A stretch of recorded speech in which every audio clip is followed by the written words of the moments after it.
Wednesday evening, everyone. It is Weather for Weather Geeks time. It's been a blustery second half of the day today, but temperatures before the rain and the wind really kicked up late this afternoon. They got pretty warm. In fact, it was our warmest day compared to the average since October the 19th? We were 6 degrees above the average today with an official high at the airport of 60.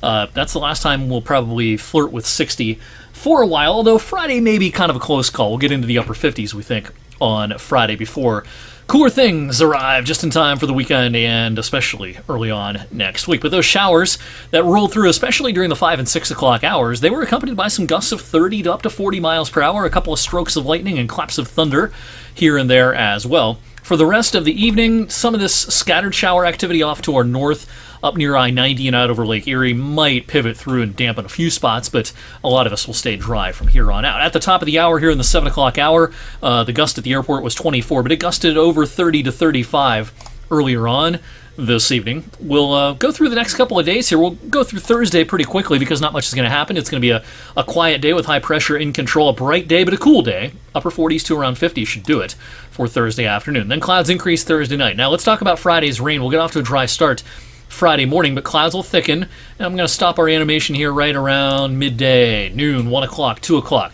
Showers will become increasingly likely. In fact, I think unlike today where some of us got away with very few raindrops, maybe even none in some spots, I think most of us are going to see at least a couple of showers Friday afternoon. Now, the timing of this for high school football playoffs Friday evening, as we head towards kickoff, we may be kind of in between waves of rain. The afternoon showers will have pushed away, we think, at that point. But later in the evening, towards maybe 9, 10 o'clock, towards the end of our games, scattered showers may try to return, but we may get in a couple of pretty decent hours during the 7 and 8 o'clock hours before, again, those showers try to return during mid-evening on Friday. Our cold front will slowly sag southward on Saturday, and Saturday will be a day that there could be a sprinkle or a shower, but most of the day does look rain-free on Saturday. So, it's not going to be that chilly by November standards Friday evening for high school football. We're talking lower and middle 50s for much of the evening, and it won't be all that cold overnight Friday night. The cooler air takes until the very end of the weekend to settle into our area. Penguin game day forecast for Saturday as YSU returns home. And again, a sprinkle or a shower, something we can't rule out. 2 o'clock kickoff, and kickoff temperature should be in the lower 50s on Saturday. All right, so let's talk about the big wintry interval that's coming our way Sunday and early on next week. This is at the jet stream level, and I'll pause this. Let's pause it like right about here, Sunday night. Big dip in the jet stream. This is what you like to see in the wintertime if you're looking for cold and snow.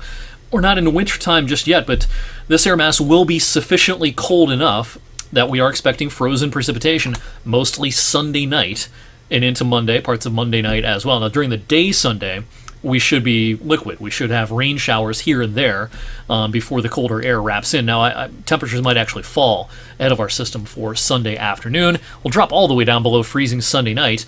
And with this big dip in the jet stream right here, right through Monday night, you can expect unsettled weather, and the Great Lakes, of course, are wide open for business.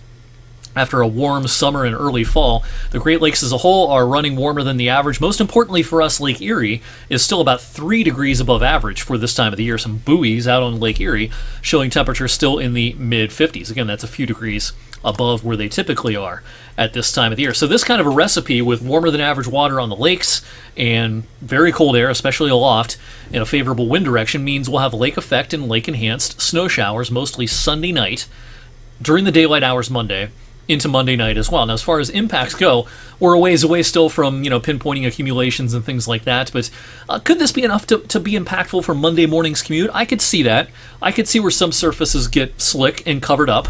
And then during the daylight hours on Monday, as we probably rise above freezing, there may be some snowflakes in the air, but there'll be lower impact once we climb above freezing on our Monday. In fact, there'll probably be some sunny intervals here and there on Monday. But then Monday night, with snow showers, continuing to try to rotate on through, and we drop down below freezing again, we could have more impacts for Monday night and very early in the day Tuesday. Again, we're not talking accumulations just yet, but could this be enough to cause some problems? Yes, and even if accumulations are pretty modest, it's the first snow of the year, and these things can really sneak up on you, especially for the morning commutes Monday morning and Tuesday morning we could have some localized issues. So, of course, we're going to have much more on this in future editions of Weather for Weather Geeks and on my social media outlets and our newscasts as well. And just a reminder, if you've been watching my videos of late, you've seen me advertise this frequently, but just a reminder that November 11th, that's Tuesday, we're going to be talking about the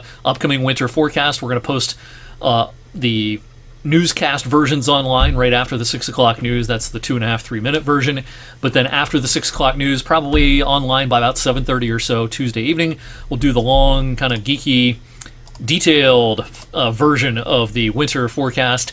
Little hint for you, I've been dropping hints here and there. I think winter is pretty likely to get off to a pretty fast start this year. And what I mean by that is December, the first month of meteorological winter, may end up being the coldest month compared to the average of the 3 wintertime months. So that'll be a key tenet of the winter forecast, is a possibly fast start, and then maybe winter really backs off as we get into 2026 in the first couple of months of meteorological winter, or the last 2 months, I should say, of meteorological winter. So we're going to be talking about all those things in great detail coming up on Tuesday, wherever you're watching this video. You can find that video, again, by about 7:30 or so Tuesday evening. In the meantime, thanks for watching this evening. I'll see you back here on Thursday for an update on the weekend forecast and much, much more.